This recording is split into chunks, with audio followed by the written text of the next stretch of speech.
हमार चलल बाया हमारे ही चली। ढेर अइले गइले गुंडा माफिया कटने बाहुबली। केहू के बस के चीज नइखे। इहा राज हमार चलल बाया हमारे ही चली।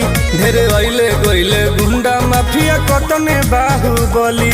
मार के गोली बंद कदम बोली हरदम ला सुता दे। माहौल जवन बदलियो के दुनिया से उठा दे।